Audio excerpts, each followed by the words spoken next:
Hey, how you doing? This is John, and welcome to John's Long Box. Today we're looking at Ragnarok, The Breaking of Helheim, #1 by IDW Comics. And for those of you who've been watching my channel for a while, you might be like, wait, did he do this one already? Yes, I did do Ragnarok #1, but that ended at issue 12, and then we have another series. I think he took like a couple of months break between series. And who's he? Well, it's Walt Simonson. Oh, just a legend. Just a legend in comic books. Walt Simonson, for those of you who don't know, was the guy that created the Beta Ray Bill Thor, and he did, for my money, he did two legendary runs on Thor. My original run on Thor, which was like from like I think like 160 to 200, where he was just the artist, and then he did his own run starting with what 337, that famous Beta Ray Bill, and then he did Thor when he was turned into a frog. The Surtur story. Oh my God! Just I cannot say enough good things. Well, anyway, this is about Thor. Well, that's Odin on the cover, Heimdall and Stiff, but this is the continue. This is Thor in Ragnarok. Now, the premise of this story is we don't know why yet, but Thor was detained and missed Ragnarok. So Ragnarok happened, but without Thor. So all the monsters won and the gods were destroyed. And Thor was trapped for like, I guess like 500, 600 years. And now he's like this undead being who lost his jaw, and they never explained that either. Walt hints at what's coming. So he's just like this undead lich that was imprisoned, and we don't know why yet, but he was freed, and now he feels guilty. He's motivated by guilt. He wants to, restore the gods, get back into the battle, because without Thor there, Ragnarok was just a total failure in the eyes of the gods. Not failure, but the giants, all those guys lived. So Earth is just a desolate wasteland. Food is scarce. It's like Road Warrior and stuff like that. So let's take a look at the inside. So we got the story and art is Walt Simonson, and the letters is John Workman. And I just have to laugh that John Workman's name is on the cover. He's my favorite letterer, so I'm glad to see him get the recognition he deserves. The colors is by Laura Martin, and I don't know anything about her, and I don't know anything about Scott W. But John Workman, he's been working with Walt Simonson. I think they're buddies, or they just like the way they work together. But I just love John Workman's lettering. I know it's a weird thing to have a favorite letter, but he is my favorite letter. So here's the splash page, the doom of the powers, and this is the back of Thor's head, and this is Ratatosk.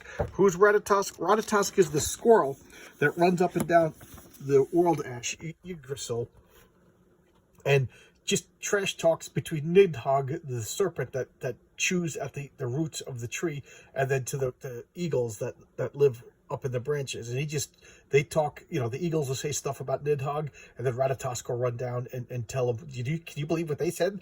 And then Nidhogg will say something, and he'll run up to the eagles, can you believe what Nidhogg's, so she's a trash talking troublemaker. Walt Simonson was using him as like a messenger, a conveyor of information. And he was supposed to only show up like once or twice, but Walt liked the idea because it's going to be Thor just wandering around in this desolation. So it was a good idea he puts Ratatosk in his pocket, because Ratatosk doesn't feel safe anywhere.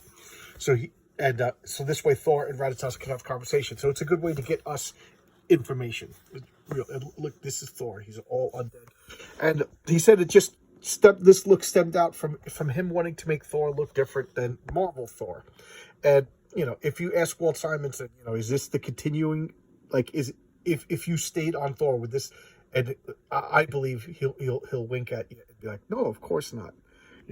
So there you go. But look at this Surtur.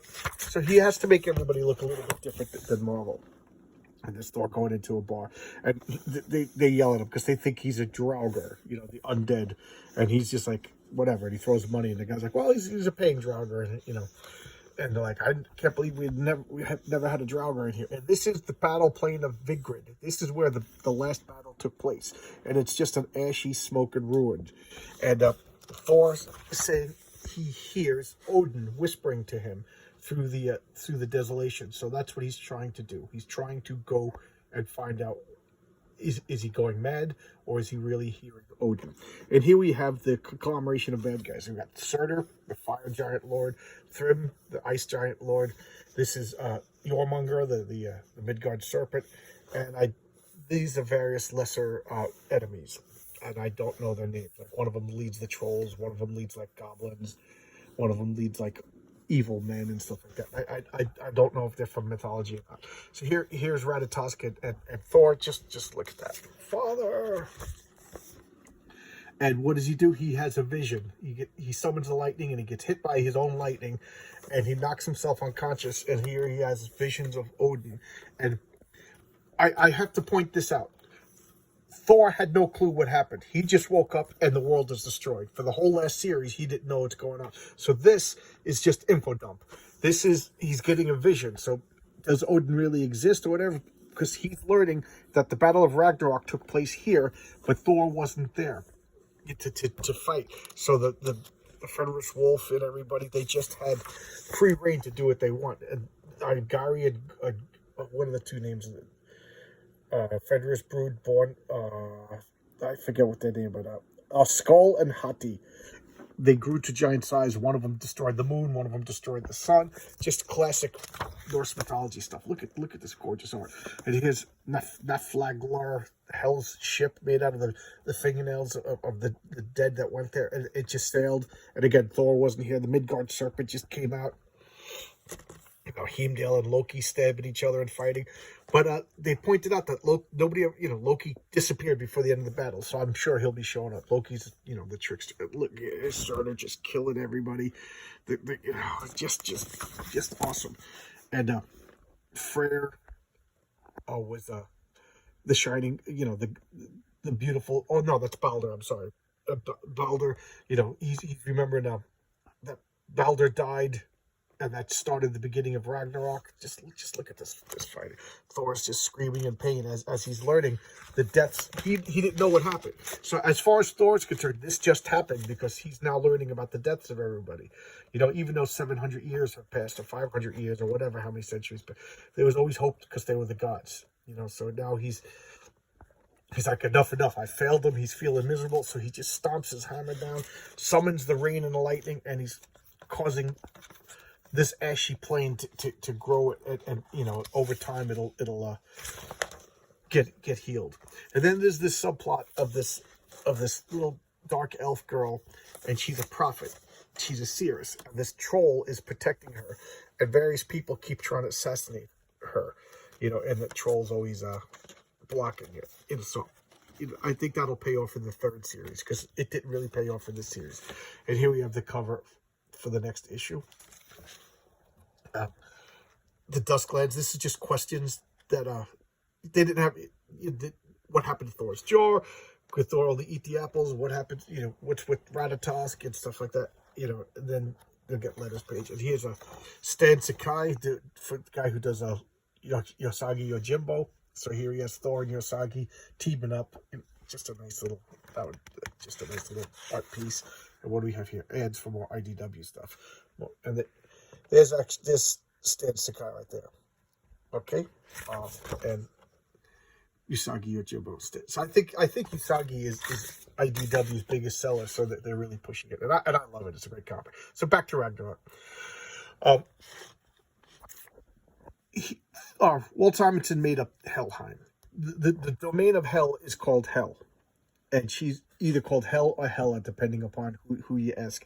But he wanted her land to have a different name than her for the purposes of the story. So the Breaking of Hell. So he's finding out that all the gods were killed because Thor wasn't there, and he feels good. So he's going to storm Helheim and demand answers from Hela, if not the release of all the gods, depending upon the information that he finds. It's a great story. It's Walt Simonson. And here's a little funny Walt Simonson anecdote. He basically had to audition for Marvel recently, and what did they tell him? Oh no, it was DC. They told him, I just hit the phone. They told him that his art was too old-fashioned and retro for today's audiences. I just stunned myself into silence that I actually spoke those words. That Walt Simonson's art is too retro and old-fashioned for today's audiences. But that Z-grade art that we're seeing coming out of like Young Secret Avengers and stuff like that is because it's not selling that well. Oh God, well, get Walt Simonson. The guy's willing to work. He could do it. I don't know if he could do a monthly grind for 5-6 years like he used to, but give him a 6-issue series. Oh my God, the guy's still amazing. Did you see this artwork? Did you see how incredible all this stuff is? Guy's amazing. He's inking it himself. Throw a great inker on him. Get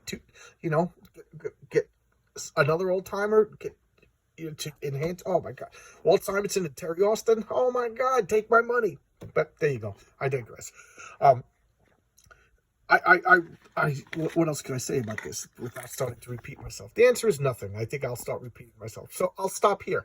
But please, if you're like me and you want some good comics, I know you could get the other issues pretty easily. It's 12 issues for the original Ragnarok run, and it's just worth it just for this beautiful Walt Simonson art. You know, the story is cool, but man, I just love his art. And this is coming out now, so it's not collected. But the other one is collected, I think, in 2 6-issue trade paperbacks. But I'm an old timer. I got to get myself the floppy comics.